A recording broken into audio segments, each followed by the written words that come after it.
Rumah Tua di Lembang. Selamat datang di channel Zona Horor. Channel ini menyajikan kisah mistis, kisah nyata. Kali ini, channel Zona Horor akan menyajikan cerita horor dari Lembang, Kabupaten Bandung Barat, Jawa Barat.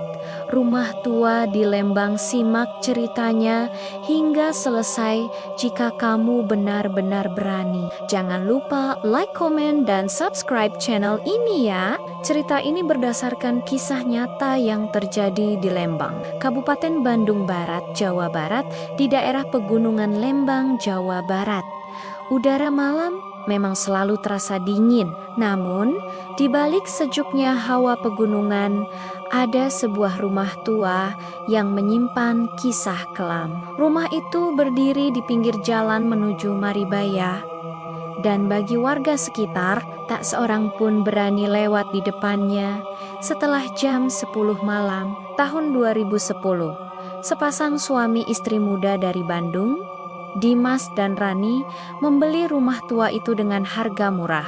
Mereka tak tahu, rumah itu sudah kosong hampir 15 tahun. Malam pertama berjalan normal. Namun, ketika Rani sedang beres-beres di dapur, ia mendengar langkah kaki dari lantai atas. Pelan, tapi jelas.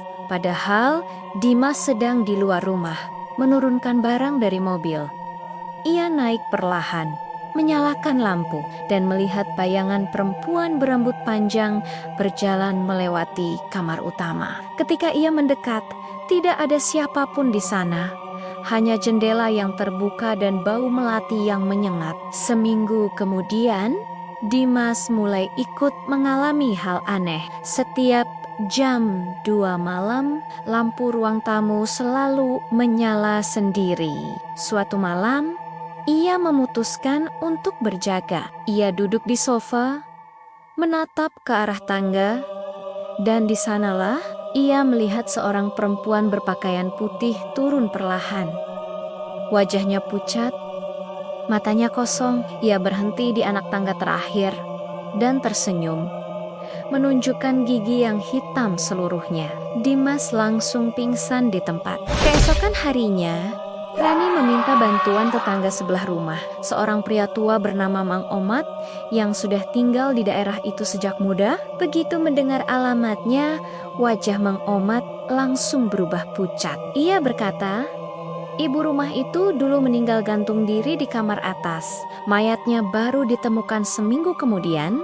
Setelah warga mencium bau busuk dari jendela, konon sebelum meninggal, perempuan itu sering mengeluh mendengar suara anak kecil di loteng. Padahal ia tinggal sendirian. Malam itu, Rani memutuskan untuk pergi ke rumah orang tuanya di Bandung. Tapi Dimas bersikeras tinggal semalam lagi untuk beres-beres. Sekitar jam 1 dini hari, tetangga mendengar suara teriakan dari rumah itu. Ketika mereka datang, lampu seluruh rumah padam, pintu depan terbuka sedikit, dan di ruang tamu, mereka menemukan Dimas tergeletak pingsan dengan leher penuh bekas cakar.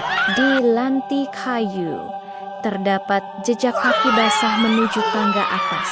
Dan di anak tangga paling atas, ada seikat bunga melati yang masih segar. Meski malam itu hujan deras tanpa henti.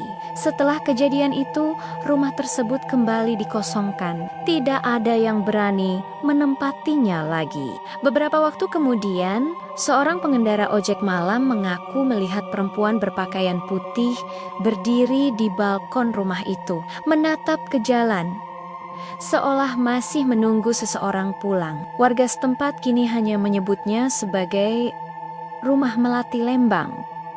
Dan setiap kali angin malam membawa wangi bunga dari arah pegunungan, mereka tahu penghuninya belum benar-benar pergi. Suara bisikan perempuan, "Jangan tinggalin aku." Tonton cerita horor lainnya jika kamu masih punya nyali.